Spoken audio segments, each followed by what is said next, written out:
Thanks for staying with Stadium Unplugged on Astro Supersport. I'm talking to former West Ham midfielder Peter Butler. Now, you speak really good Bahasa Indonesia. I'm sure people are taken aback when you start, rattling in Bahasa Indonesia. How did you pick it up?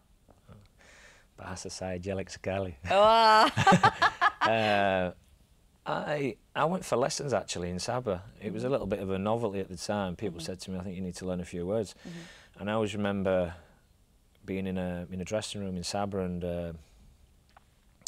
I just thought, I've had enough of this. People, rattling on and in Bahasa and me not understanding it. So I thought, right, okay, I'll go and I'll learn. And I took myself for lessons and basic stuff, and I learned as I went along. Have you played a prank on anyone? Basically, let them rattle off in Bahasa Malaysia or Bahasa Indonesia and then go and say, by the way, I understand that. I remember once in a supermarket and there was a girl checkout, and I remember she said to me,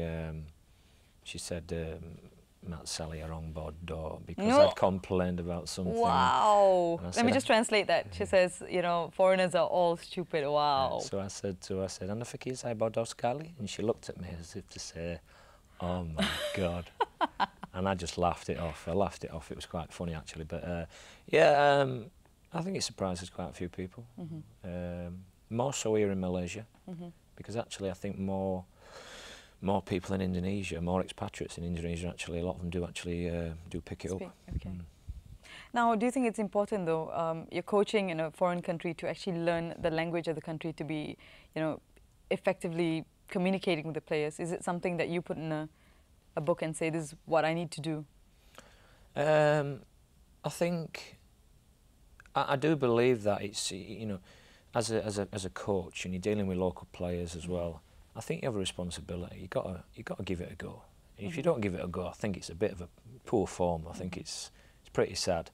I mean, I do a lot of presentations, PowerPoint presentations with my players, and I sit down with my fitness conditioner, and we put it all together, in and we'll put it together in Bahasa and English and Bahasa, and I think it's really, really, really important. I was stood there the other day and I thought 45 minutes. I think it was 45 minutes I was actually speaking for, and it was all in Bahasa, and I sort of walked away and I realised, and I thought, wow, that's quite mentally draining, because you're thinking, all the time from one to the other. But I think it's really important. I think you've got to give it a go and show a bit of willing. Okay. Now, you even give your interviews to the media in Malay most times, Bahasa Indonesia or Malay. Probably nobody understands the word I'm saying. I just rattle on, I just pretend I know. I was going to say, they definitely understand you, but, I would say also in the same sentence, you're misunderstood by the media, by, the general population. Why do you think that is? And that's on a different level than just your Malay. I do that on purpose, because then if I screw up, then I can just turn and say, oh, I'm totally misunderstood. No, I try. There's one thing I do. I'm not perfect, but I do try and communicate in Bahasa Melayu or Bahasa Indonesia, and I think it's important. And I think you get acceptance, and I think the locals they really enjoy it. The fact that Orang Mat Sali, who's come here and tried to communicate on their level, and because at the end of the day, I'm no different to them. I'm not from a wealthy background. I'm from a normal background like them, where I've had to fight and scrap for everything I've got, and I think they respect that. The same breath, I would say, that on the media. I disagree with that. You disagree? All right. Well, I actually think I'm actually quite open with the media. I'd like to think I am. I've always tried to be. I've never been one of the. I've said to you before. I've never been one of the ESPN crowd. You know what I mean? I don't go backslapping. I don't go drinking with people who don't want to go and have a cup of coffee or a glass of beer with. I pick and choose my friends. I like to. I mix with normal people. A lot of my friends are not football people. I've got some great expatriate friends here, and I've got some great local friends. But I don't mix with football people, because I think there's a lot of imposters in Asia, in Asian football. Wow. And I say that because, even in Indonesia, what really, really upsets me and gets my back up is that You know, I've worked very, very hard to get where I've got. I've worked very hard in terms of my coaching qualifications, getting UEFA licences and pro licences. You know, you've got situations in certain parts of Asia where coaches don't even bother going and getting their licences, and you know, how they get it is entirely up to wherever they get it. You know, I've flown thousands of miles and spent a lot of money, and I'd really feel strongly about certain issues, and but yeah, I do. There's certain people I don't mix with. I don't mix with certain parts of the media. I try and keep a low profile. All right, I say things at times which maybe people can misinterpret, be misunderstood, but I speak my mind and I tell the truth, and I think 99% of people in this country actually respect me for being like that, because I think it's the right way to go about it. The level of privacy that you enjoy in Asia, I mean, do you have as much intrusion as you felt in England?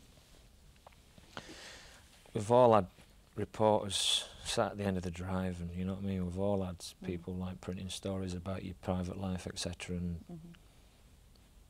what can you do? I mean, the most important thing is you do your job, you try and be honest with the media. I've always believed that if you're honest with the media and you give them what they want, they'll respect you for it.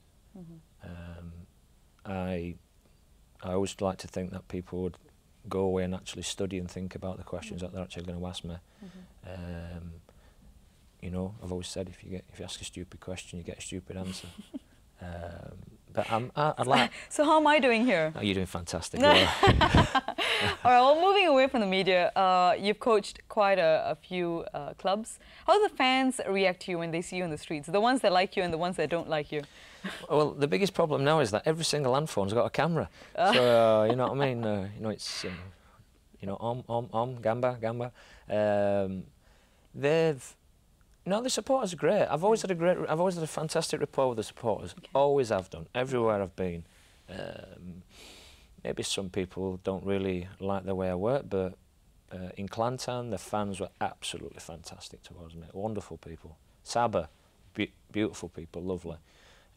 Indonesia, maybe I've got I have an ability to get on with people. I think it's really important to actually, and I think what shines through with them is the fact that they know I do work hard.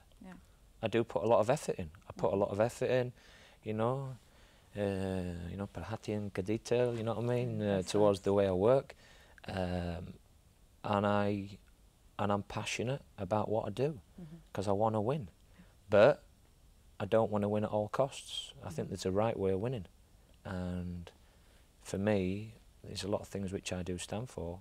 I think it's really, really important. That shines through, you know, from me as a person, that I am passionate about the game, and maybe that's why I get on really well with supporters, or they, you know, maybe they like me, I don't know. They do like you. Still to come on Stadium Unplugged? I thought it'd calm me down, but obviously didn't. I don't regret it. I'm not a person who regrets things. If I've made mistakes, I'm honest enough and brave enough to turn around and stick my hand up and say, yep, I was wrong there. But I've tried it many times, and I'm just trapped.